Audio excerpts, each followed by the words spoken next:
అంటే I agree with Sastry గారు. ఎందుకంటే టెక్నాలజీలో డిస్రప్షన్ దానికి సప్లిమెంట్ గానే క్వశ్చన్ అడుగుతున్నానండి. ఈ రోజు మాయావతి గారు ఉత్తరప్రదేశ్ ఎన్నికల సందర్భంగా ఈవీఎంలు ట్యాంపర్ కాకుంటే భారతీయ జనతా పార్టీ అధికారంలోకి వచ్చేది కాదు అనేటటువంటి ఒక స్టేట్మెంట్ ఆమె ఇచ్చారు.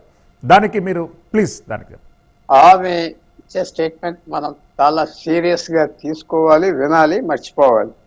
ఎందుకంటే ఇది ఆమె గెలిచినప్పుడు ఇవన్నీ బాగా పనిచేసినాయి. 4 సార్లు గెలిచి ముఖ్యమంత్రి అవ్వారు, ఎన్నో చేశారు.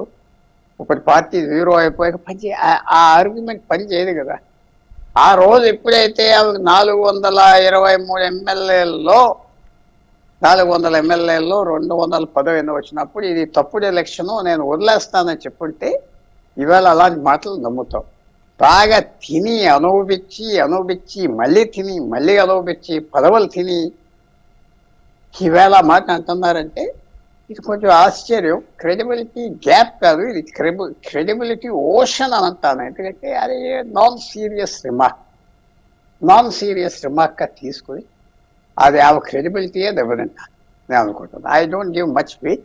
ఇంకా అక్కడ ఆమెకి మన తెలంగాణ రాష్ట్రాల్లో ఈవేళ ఆమె చేసిన పని కూడా మాట్లాడితే ఇంకా అది బాగుంటుంది.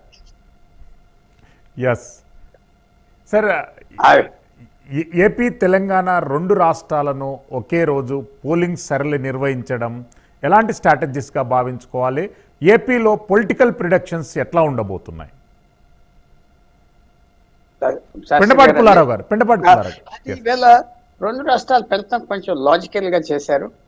ఇక్కడ అక్కడ వేరే చేస్తే వీళ్ళు ఎక్కడ దూకుతారు, వాళ్ళు అక్కడ దూకుతారు. ఇవన్నీ ఓవర్ ఇంటెలిజెంట్ పీపుల్ రాష్ట్రాలు కాబట్టి ఇది చేయటం ఒక మంచి పని అవ్వింది. అందువల్ల ఇప్పుడు తెలంగాణలో ఏంటంటే వాళ్ళు ఓన్లీ పార్లమెంట్ ఎలక్షన్, ఈ బర్డన్ లేదు, ఈ స్టేట్ ఎలక్షన్స్ లేవు. ఆంధ్రప్రదేశ్లో స్టేట్ ఉన్నది ప్లస్ పార్లమెంట్, 3 ప్రాంతీయ పార్టీలు డామినెంట్.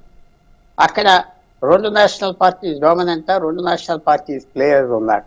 తెలంగాణలో చాలా స్టేక్స్, బీజేపీకి చాలా పెద్ద స్టేక్స్ ఉన్నాయి తెలంగాణలో ఆంధ్ర కంటే.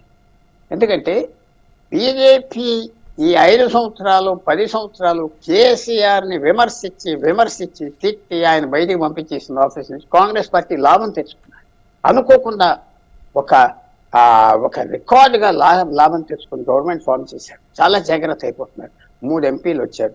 మనం 15, 16, 12 సంపాదించాలి.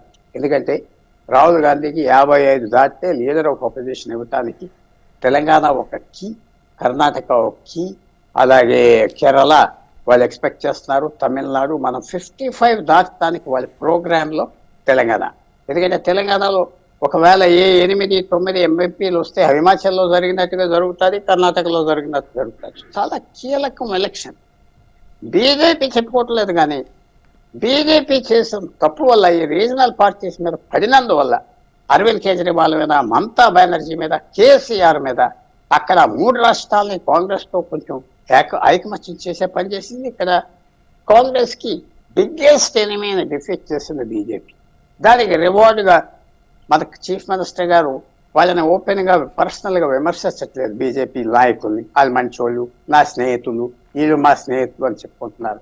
So but Telangana is key for BJP. All ఇండియాలో 3 రాష్ట్రాలు ఉన్నాయి బీజేపీకి, కర్ణాటక, తెలంగాణ అండ్ హిమాచల్. ఈ అందరికంటే కీ రాష్ట్రం Telangana. So more than Andhra Pradesh. బీజేపీకి ఎవరు వచ్చినా 5-6 ఎంపీలు ఇస్తారు, 10 ఎంపీలు ఇస్తారు. కాబట్టి ఇది మీరు వాచ్ చేయవలసిన తెలంగాణ. బీజేపీ ఎంత సీరియస్గా తీసుకుంటుంది. ఆ నెరేటివ్ మార్చగలరా?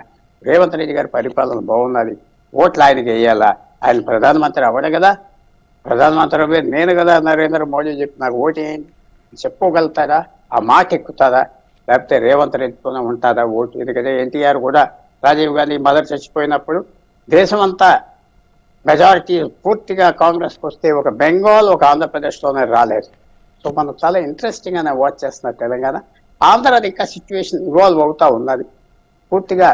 ఇంకా మనకి ఇంకా 2 months టైం. ఏదో నెక్స్ట్ వీక్ వచ్చేస్తుంది. ఏప్రిల్ 15వ తారీఖు ఎలక్షన్ అని జగన్ గారు వెళ్ళి ఈవేళ క్యాండిడేట్స్ అందరిని అనౌన్స్ చేస్తుంది.